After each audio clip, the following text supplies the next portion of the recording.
Hello, everyone. Hi. Wow, late actually starts right on time for a change. Okay, welcome to Leisrealtalk. All right, I was chatting with my fans. All right, okay, Jenna Ma. I have a friend whose name is Jenna Ma. So, okay, it's almost the end of July. And we're also approaching the CCP's monthly Politburo meeting. And according to Hong Kong's Xindao Daily, an official announcement about Admiral Miao Hua's crimes is expected after this July Politburo meeting. Meanwhile, factions aligned with Xi Jinping, Hu Jintao, Wen Jiabao, Zhang Youxia, the princelings, and Jiang Zemin, Zheng Qinghong camp are all making a last-ditch effort to shape the future leadership of China. Remember on Tuesday, I told you Xi Jinping's camp had cranked up its PR push, this time with help from Western media.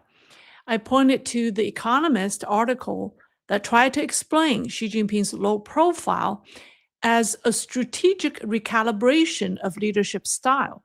And I said, don't be surprised if other outlets follow this similar spin. Sure enough, 2 days later, the Wall Street Journal delivered. And their headline, China's Xi Jinping gives up air miles for more time at home. Okay, where's that article? I have it here. Yeah, there it is. And the subheadline, it says, the peripatetic statesman has scaled back travel plans and skipped some key summits, but continues active diplomacy as a host. Wait a minute, Xi Jinping, the peripatetic statesman? And what are they even saying? Well, I consider myself well-educated and professionally trained, but over the past 4 years, maybe 5 years, I've realized that we're living in an upside-down world where rednecks routinely outsmart white-collar experts. Common sense now beats corporate consulting. And yes, social media gossip often proves more reliable than mainstream reporting. If I had to choose again, I wouldn't mind being a redneck. Because once someone or some institution gets too attached to their credentials or polished professionalism, those very accomplishments become blinders. Rednecks do not have this problem. Which brings me back to the timing of these two articles.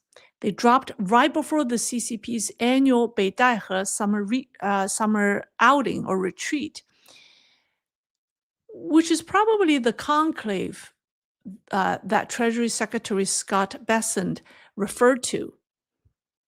Coincidence? Or did someone at Zhongnanhai pick up the phone and said, we've got some talking points for your next piece on Xi Jinping, and please follow. So, what exactly is happening inside the CCP leadership compound this week? Some very interesting things have happened. You wouldn't believe it. Two sources reveal that the PLA is now studying selected works of Mao Zedong. That immediately raised concerns. Has Xi Jinping regained control of the military? Some say yes. Because this signals a shift back to Cultural Revolution style politics, right? I mean, the ultra leftist move got to come from Xi Jinping. But others disagree. They think it's a clever maneuver by Zhang Youxia. After all, Xi has never truly promoted Mao. He only promotes himself. If he were behind this campaign, it would be all about Xi Jinping's strong military thought and not Mao Zedong's thought. And since no CCP leader after Mao, not Deng Xiaoping, not Jiang Zemin or Hu Jintao, ever developed a formal military doctrine, if the army wants to reject Xi Jinping thought, then Mao is the only viable fallback. So maybe what we're seeing is Zhang Youxia elevating Mao Zedong to push Xi Jinping aside. It sounds counterintuitive, I know, but this kind of move is classic CCP. It's called using poison to counter poison. In Chinese, it's 以毒攻毒. Just when I thought this was what's happening, more revelations came out. It turns out the mastermind behind the elevate Mao to suppress Xi strategy is someone even higher up, a heavyweight in the CCP's elite, a red princeling, a retired general, once seen as a rising political star in the party. And now some believe he could become the next leader of China. His name, General Liu Yuan, son of former President Liu Shaoqi and a formidable princeling with deep revolutionary roots. Let me see his picture. Oh, no. There we go. So, today, let's talk about who Liu Yuan is and the role he might play in the next chapter of the CCP regime. By the way, if you want to get the most updated information about CCP politics, please subscribe. Some people told me that they're not getting any videos from me recommended from YouTube, or not as many as before. So just make sure you subscribe so that we're connected. All right. Now, if you've been closely tracking the flood of rumors, reports, and leaks coming out of China, a trend may have caught your eye. Have you noticed that two men who were once hyped as China's next leadership duo have gone conspicuously quiet? Who are they? There they are. Wang Yang and Hu Chunhua. Just about 6 weeks ago, Wang Yang was widely expected to replace Xi Jinping as party leader, and Hu Chunhua slated to become his premier or the next premier. But now, radio silence. And when even CCP rumor mills go quiet, that usually means something is up. Are they laying low strategically, waiting for the right moment? According to the latest whispers, that answer is no. The two have reportedly decided to lie flat and bow out entirely. Some say they declined an invitation from the party elders to step into top leadership roles. I cannot confirm these claims, but in the scheme of things, I think it made a lot of sense. So hopefully by the end of my talk, you will see why I dismissed this rumor initially, but when I was looking into everything that's said about General Liu Yuan, I think it ties perfectly with what people are saying about Wang Yang and Hu Chunhua. Now, if you remember my previous program, one of Wang Yang's conditions was clear. He would only take the job or the top job if he were allowed to control the military. Otherwise, he risked becoming the next Zhao Ziyang, powerless and short-lived. But the question is, would Zhang Youxia ever allow that? Probably not. Wang Yang and Hu Chunhua understood without controlling the military, their titles are meaningless. So they're clever to bow out. Let's see.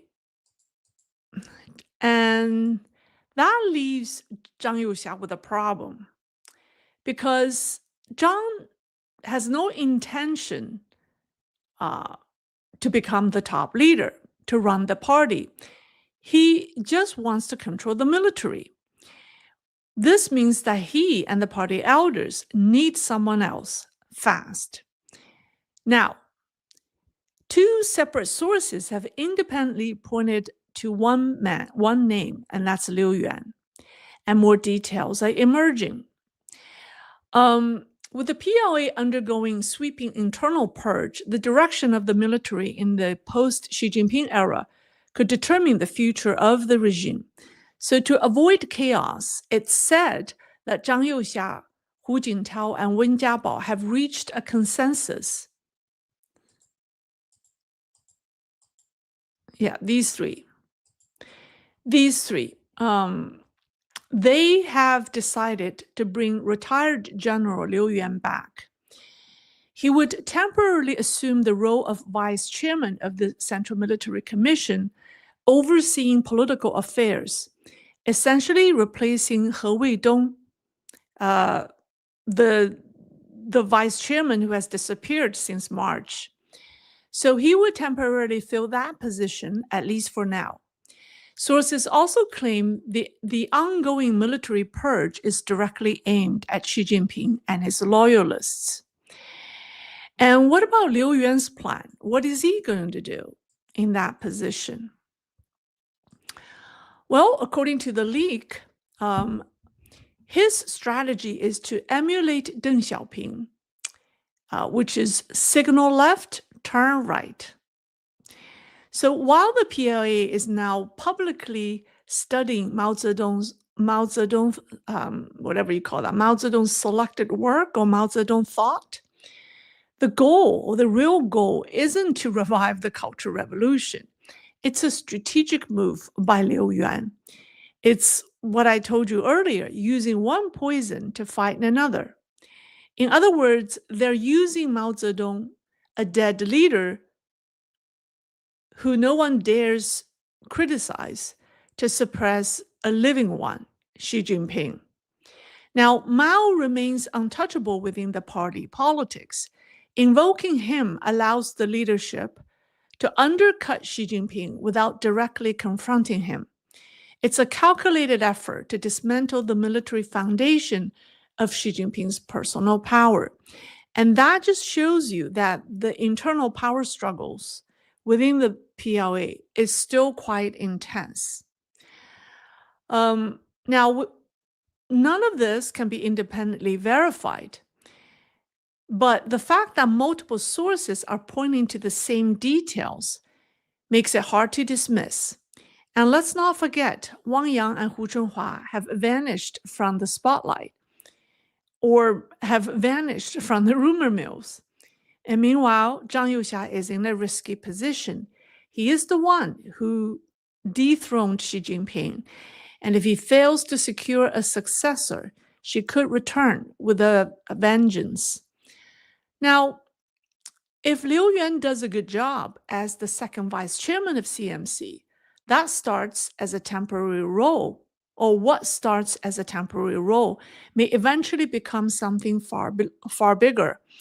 And Zhang Youxia reportedly wants Liu Yuan to take over both top jobs, which are the party secretary general and the CMC's chairman, which are currently held by Xi Jinping, together with the title of President of China.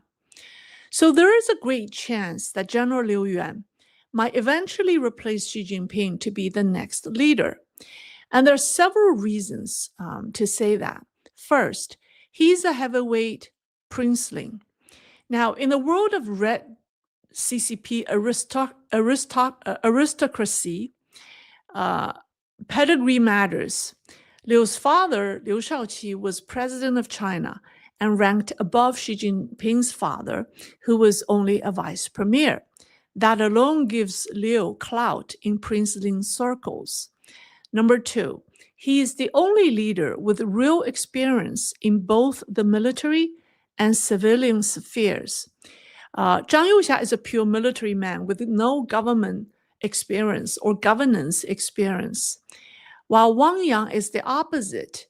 He is all government, no military experience. Now, General Liu bridges both worlds, making him uniquely qualified to lead.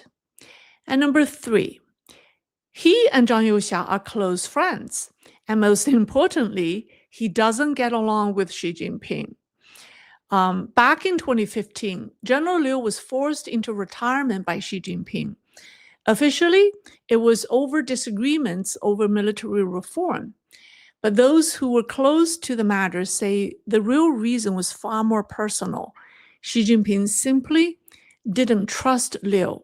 He knew Liu was more competent and capable, and that made him jealous. So now let's talk about who Liu Yuan is, because this man is likely to be China's next leader.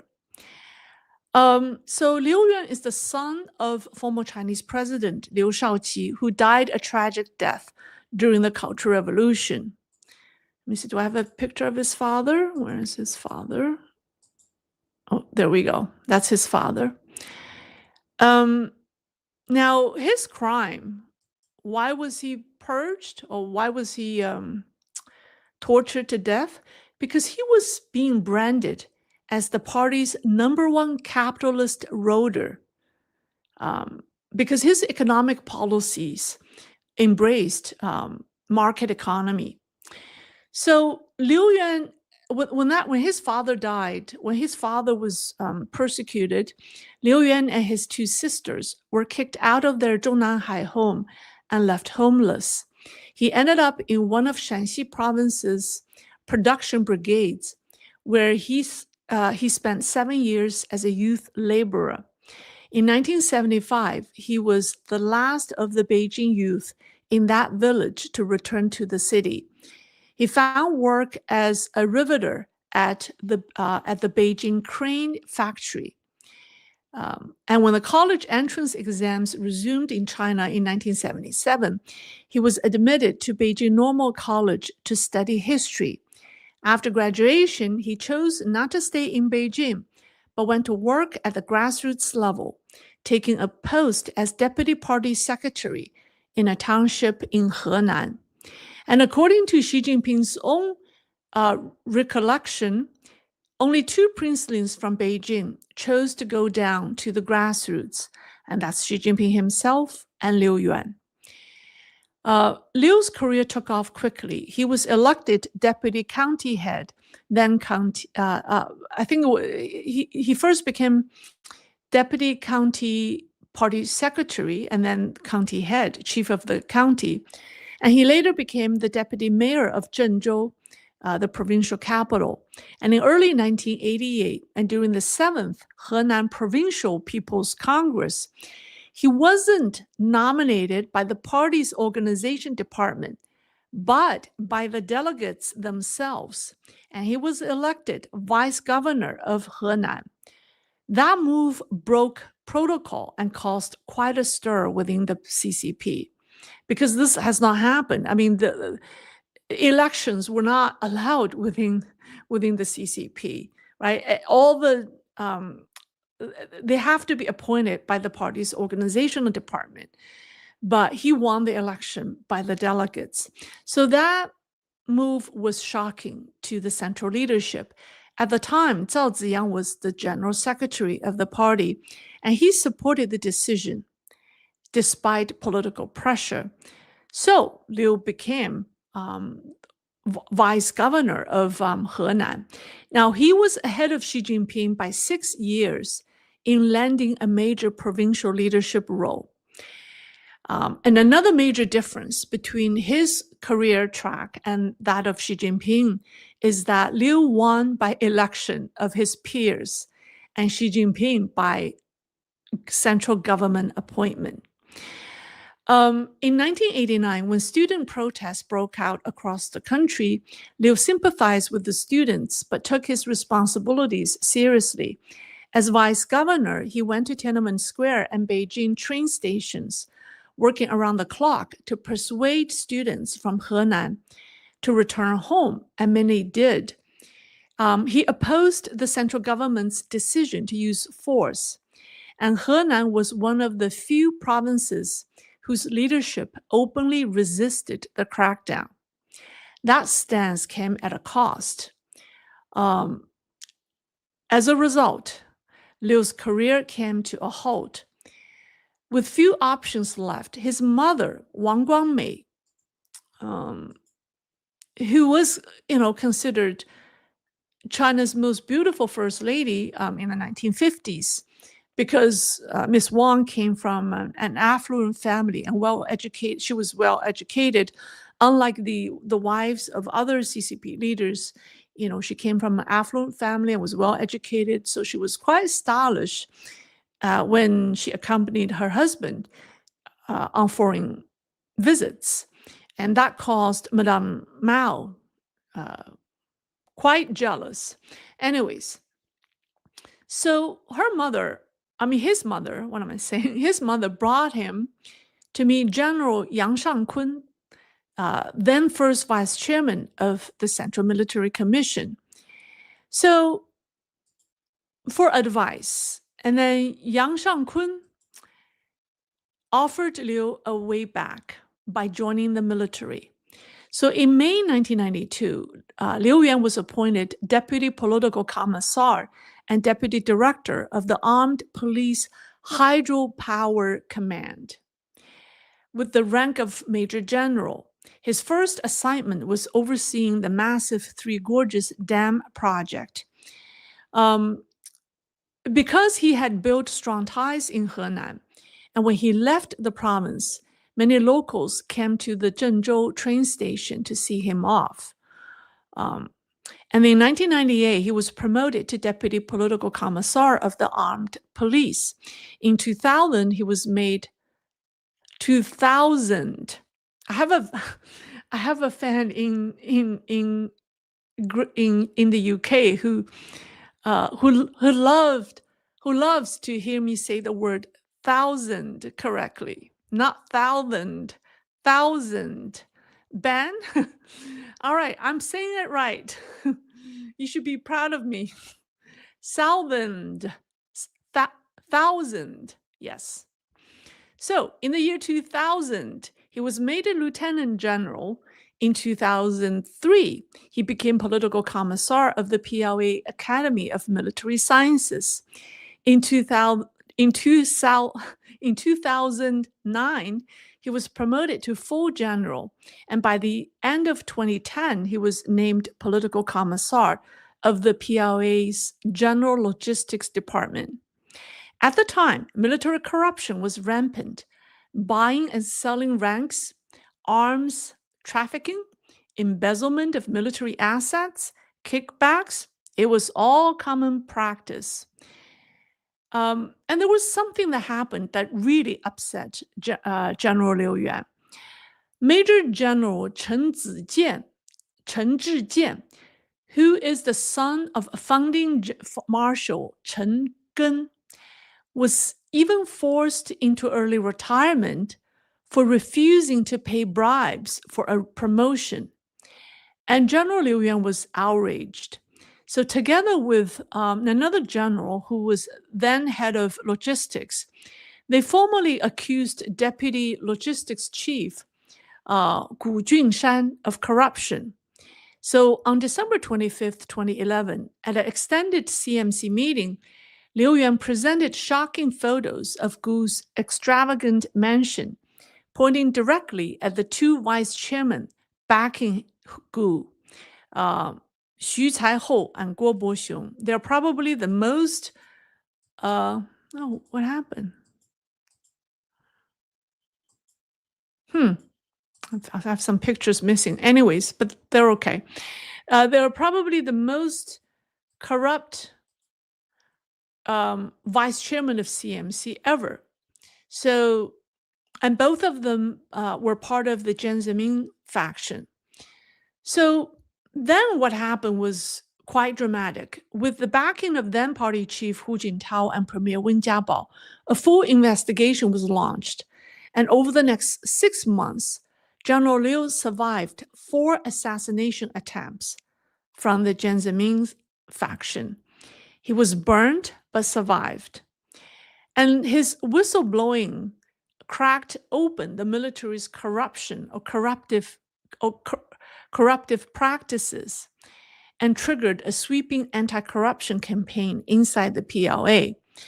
And then came Xi Jinping, who capitalized on the momentum from Liu Yuan's campaign to purge the corrupted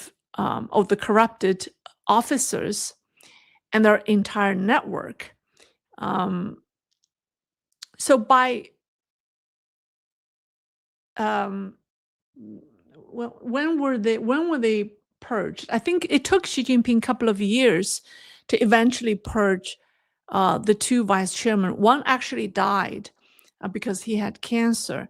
The other was purged. Actually, I think that actually took place in 2014 and 2015. But in late 2014, someone leaked Xi Jinping's now infamous speech called Seven Don't Mentions.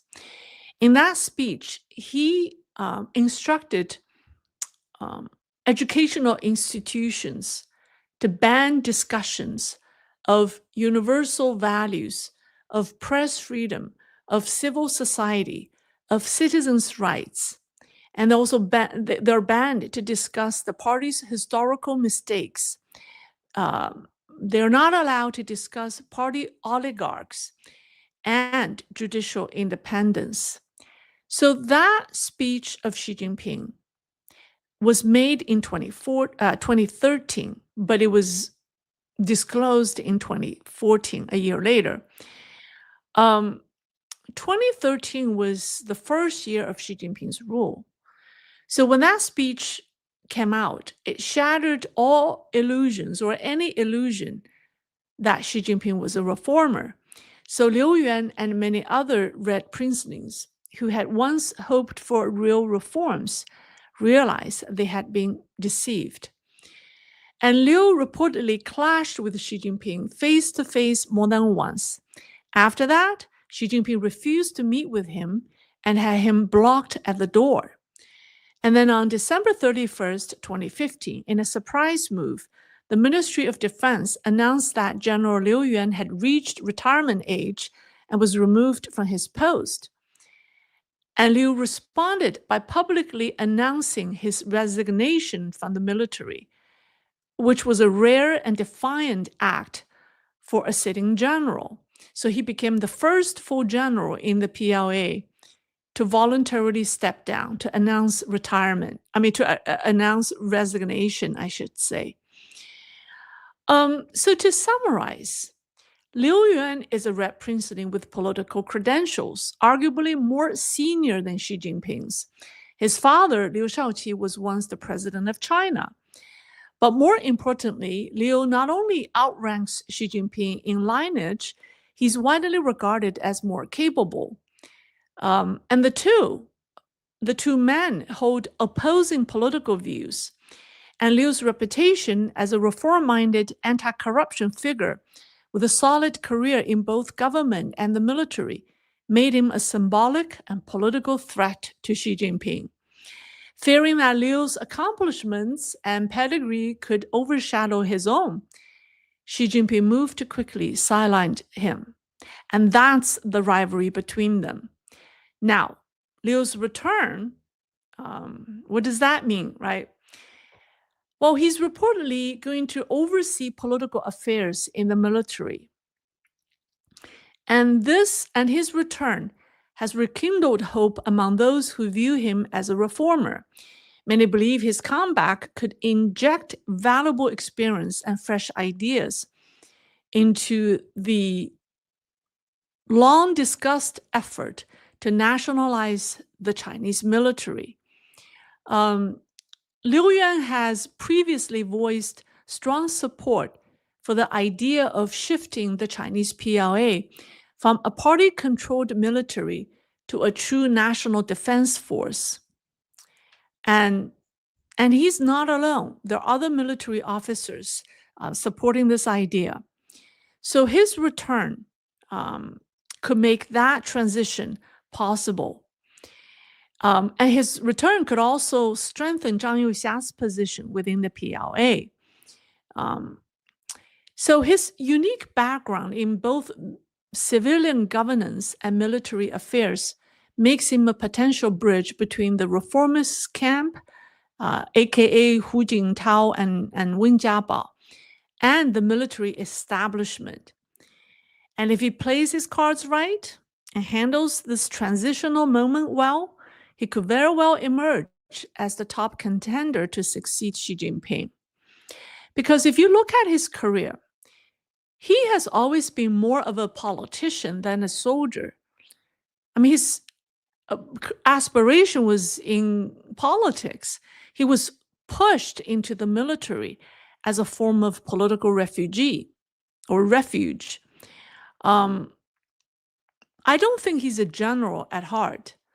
And that's exactly why he might not settle for just being one. As far as what will happen to Wang Yang and Hu Chenhua, we don't know. The battles are still ongoing. But this is the latest development. Of course, not until the final announcement comes, we don't know who's going to be China's next leader, and I don't think that decision will come easily. So the fact that General Liu Yuan is now going to be the vice chairman of CMC is, I think, a natural first step to be there. I think it will be more difficult if he just suddenly becomes Xi Jinping's replacement. I think that will, because after all, he's in retirement. So I think, being the vice chairman of the CMC will be a good transition before taking over the top job. Okay, that's all I have for you. And I have several announcements to make. First of all, I'm being made aware that there are several fake Leisrealtalk YouTube channels out there, and they're not mine. I don't know who they are, who's behind them. I only have one YouTube channel, and I only have two social media accounts. One is on X and one is on Facebook. I'm on, yeah. If you see me on other social media platforms, I'm not on TikTok, so just be aware they may not be me. And also, the second announcement is I've been receiving a large number of emails lately. Some of you have even sent multiple messages a day. I truly appreciate the engagement, but it's becoming more difficult for me to read everything. So if you'd like to make sure I see your message, please try to keep it to one concise email. And also, for security reasons, I don't open links or attachments. And also, I want to give a heartfelt thank you to those who have donated to me via donor box. I haven't got a chance to thank each one of you personally yet, not in the last couple of weeks. But I do, and I want to give you a shout out here and express my sincere gratitude. So thank you. Last announcement is about tonight's video in the Looking Glass channel. It's about the most mysterious woman in China. And if you're interested in Chinese politics and US-China relations, you would love to watch that video. So Chris, if you can share the link in the comments section, that will help people. All right, that's all I have for tonight. Let's see. All right. Oh, let me first thank the people. Let me take a sip. Let me thank the people for their super stickers. All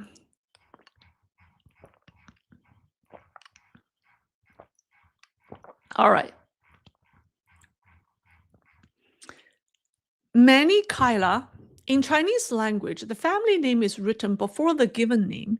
Is the given name used only among family members and closest friends? Yes. People usually go by their full name, even colleagues. So if you call someone just their first name, that's very close. Yeah, that's very close. That's like only family members and very close friends call each other by first name. Otherwise, you call their full name. That's correct. Thank you. Linda Uzi. Well, thank you, Linda. Okay, next is Uh, boy, boycott China. Love to lay to the tomb. Love to Donna Summer. Love to love you. Okay, is that a song? That's a song. Obviously, that's a song, but I haven't heard it. Well, thank you, boy. Let's see. Michael Estrada, Lay, raise a jar to all the Waffle House rednecks out there. All right, to rednecks, to all the rednecks, raise the jar. I have the jar here. Let me get rid of this picture. I should. Yeah, here's to all the rednecks. You know what? I need to tell you the story. I learned the word when I was working as a financial analyst for a major financial services firm. And I asked the boss of my boss of my boss because what the word meant, because he used it in his talk, in his conversation to me at a meeting, and there were other managers there. So I respectfully asked him, "What does redneck mean?" And he looked at me, he gave me this look that I still remember today. And then he patiently gave me a 2-minute explanation of what a redneck is. I think he had a hard time explaining it, but I got it. And that's what I always remembered it. So yeah, so but could you imagine? I mean, he couldn't understand why his star analyst asked such a naive question. But that has experiences like that have been throughout my early career in financial services. Anyway, here's to all the rednecks.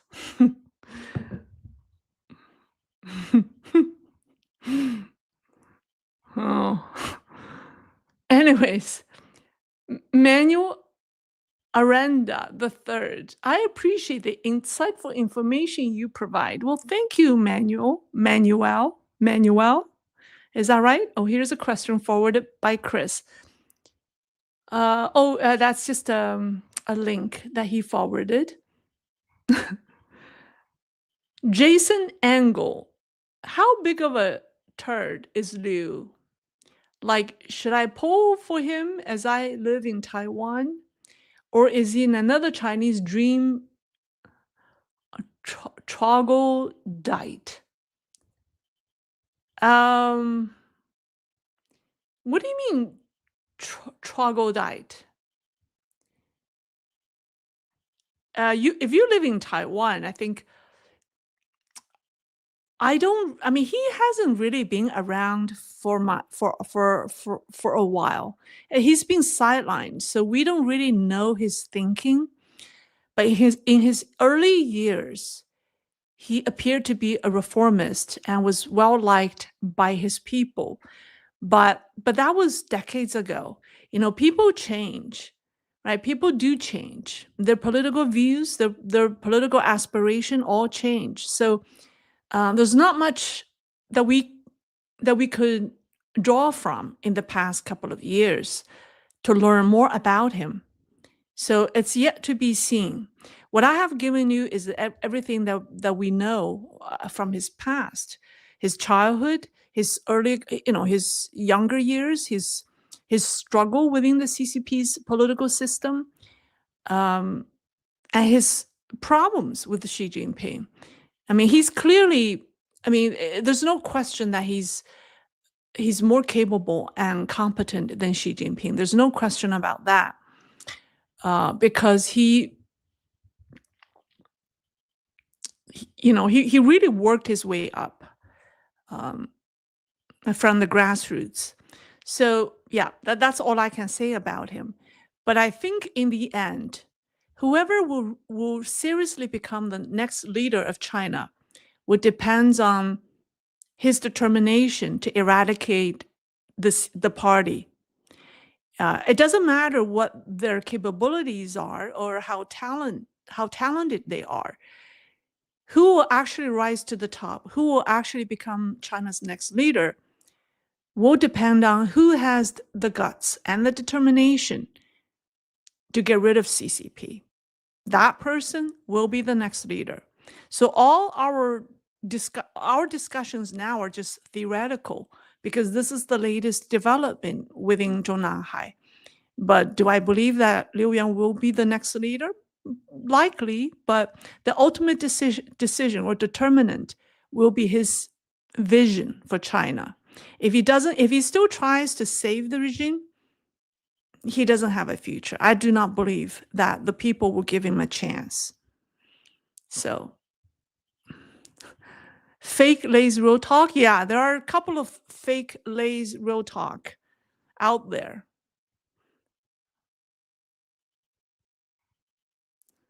Okay. His father was competent. Yeah, his father was um, was really a politician with vision. He believed in a capitalist market economy with a socialist political system.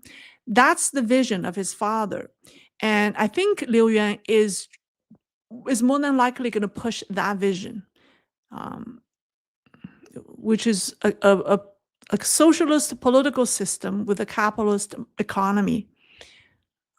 That's his vision for China. But without getting rid of the CCP, that doesn't work. That system, that vision doesn't work. It might have worked during his father's time, but not anymore. People will not give CCP another chance. That's my understanding. All right, let's see.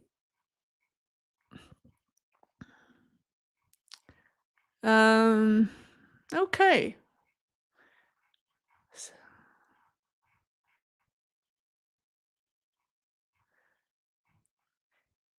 Martin 11. I think troglodyte is 薛居人. What does that mean? I'm sorry, I don't know the English word nor the Chinese word. You mean 薛居人, meaning somebody who hides from others?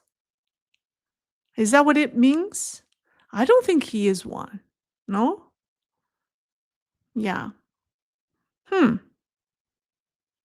Seek the truth. There has been record home purchases in the US by Chinese, millions plus, all in cash. China's markets are up. I think this is the elites pumping it up and then cash out, flee. You mean China's markets are up?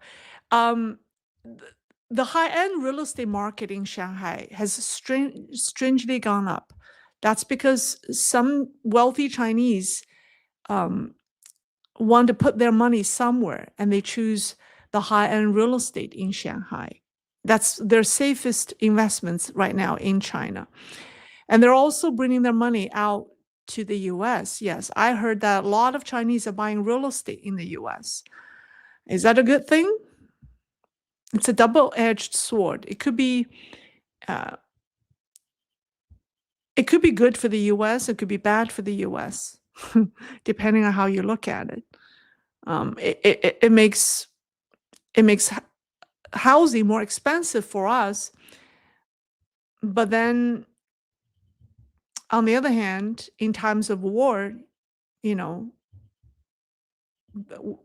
China has more liability. I mean, we have more Chinese assets here. We can hold their assets here, so it goes both ways.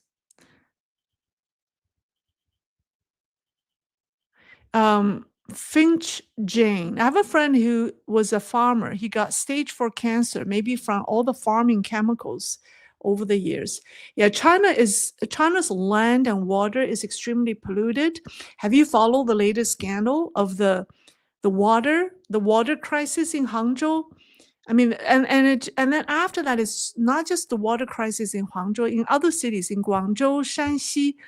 I mean, people turn on their water faucet and the water came out yellowish and green, sometimes greenish. brownish, and it smells. And in Hangzhou, rumor has it that some workers or government workers connected sewage pipes with water pipes for like almost a day. And when they found out the problem, they didn't announce it. So, of course, the government came out to to deny it. But people cannot. I mean, you can't explain why the water smells so bad. And people have been. I mean, it's summer, and people can't take showers. They have to use bottled water to brush their teeth. And the worst thing is, in that district where there's water, when this happened, there are several food processing factories. And these food processing factories did not stop production during those days. So people are saying, well, we'd better boycott all food manufactured in Hangzhou, in July 2025. And people may as well just boycott all food coming from Hangzhou, because it's just, I mean, who want, yeah, I mean, it's really bad. Now, why is this happening? I was told that when China was in the crazy infrastructure building mode, right, to build all these high rises, these infrastructures, when the cities were building like there's no tomorrow, when they built the infrastructures, they didn't follow the blueprints. And so, for example, when they are laying out sewage pipes and water pipes underground, the workers didn't follow the design. They didn't follow the blueprints. They were just randomly laying out these pipes as they wished.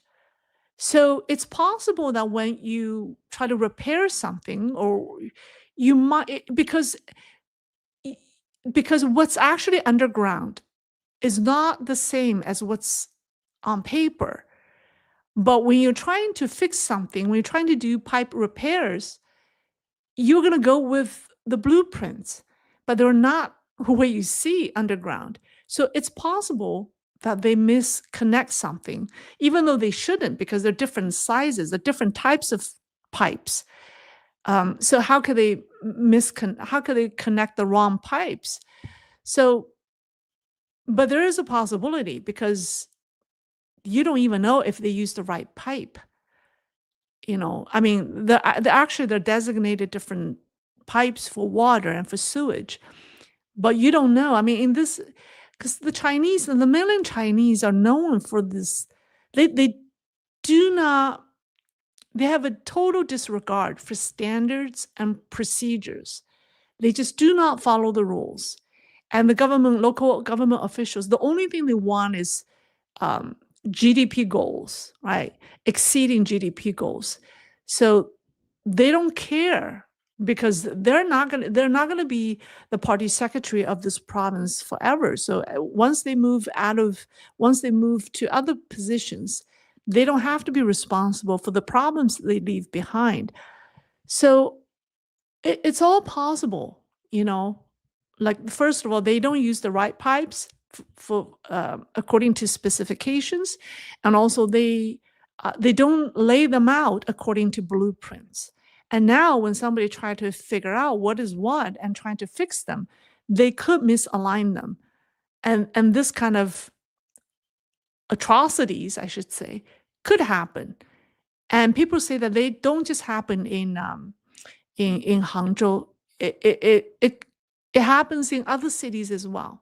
It's just that we don't know them, and they probably didn't happen in summer when everyone needs water desperately. And also, when it happened in other cities, it didn't last that long. The government immediately caught the problem and fixed it. But in this case, they let the wrong pipes to be connected for like over 10 hours, way more than 10 hours. So, And the worst is people don't even know what's going to happen because they turn on the water faucet. You may have to replace your water faucet and all pipes because they have been all contaminated, right? So it's just, I mean, it's horrendous. I can't imagine what are they going to do. And it's summer. People need water. I've seen videos where people actually go to the street to take shower. They stood under the rain to take a shower because that's better. That's better. I mean, that's better quality water than what's coming out of the water faucet. It's crazy. Oh, someone say 原始人,原始人. Lay's funny. Am I? By wanting to be a redneck? All right. My life's aspiration is to be a redneck. All right. Okay. Oh, here's a question from Mint Creative Gifts and Ideas.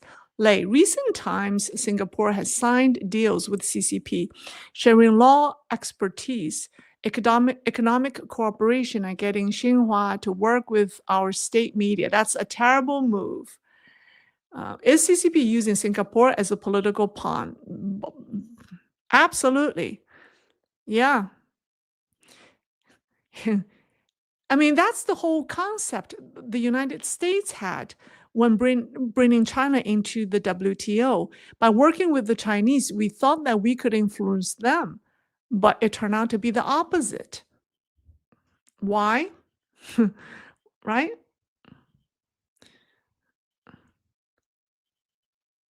Okay. Dave Schiff. Lei, if General Yuan General Liu, you mean, takes over China, what happens to Xi Jinping's plan to attack Taiwan? I have to say that if General Liu takes over China, and if he does not abandon the CCP, then China's threat to take over Taiwan by using force will always exist, because this is not just Xi Jinping's personal agenda. It is a goal set by the party, because as long as Taiwan and the ROC exists on the island, it's a threat. Then the regime on the mainland is not legitimate, because the PRC is only 70 some years, whereas the ROC has existed for over 110 years. So the fact that the CCP never completely got rid of the ROC is a threat. It shows that the PRC is not legitimate. The PRC is only a separatist, right? They just separated. The CCP regime essentially is a separatist government. They separated China from the Republic of China and established the People's Republic of China. They're not legitimate. So that's why, as long as CCP exists, they will always try to eliminate ROC, and no matter who is in power, anyone. The only time we could feel safe that this is no longer a threat is when CCP no longer is in power. Then it's a different story. Then the ROC may return to the mainland and run China. I mean, it's possible. All right. Okay. Here's a question from Seek the Truth. I mean, the Chinese stock markets are up, pumped up by the elites to only then cash out and flee. Yeah, the Chinese stock market is like the roller coaster. It's up and down. It's highly engineered and manipulated. I don't know if it means anything. I don't think it's tied to the economy at all. I do not think it's tied to people's confidence in the market. So I do not think it means anything. Okay. All right. All right. I've been talking for quite a while. Let's see. Any other any other questions at the end? Let's see. Norbert Klotz. Do you believe there is a person who really wants to be the next leader of China? Good question. I do not think so. But um, but there are people. But I think Liu Yuan actually General Liu Yuan turned down Zhang Youxia, I think a year ago, right? He turned him down. But now I think with everything that has happened, maybe he saw that the risk has been reduced and there are more people rallied behind Zhang Youxia to support him. So maybe he changed his mind. Yeah, but I agree with you. There's really, if the CCP continues the way it is, then whoever the next leader is, that person is going to fail. The only one who will succeed is the one who is determined to bring down the CCP. But then if that person says so now, he's not going to be given the chance by the party elders. Anyways, so it's a dead end. That's why the show or the drama has dragged on for so long, because they can't decide what to do with Xi Jinping. All right.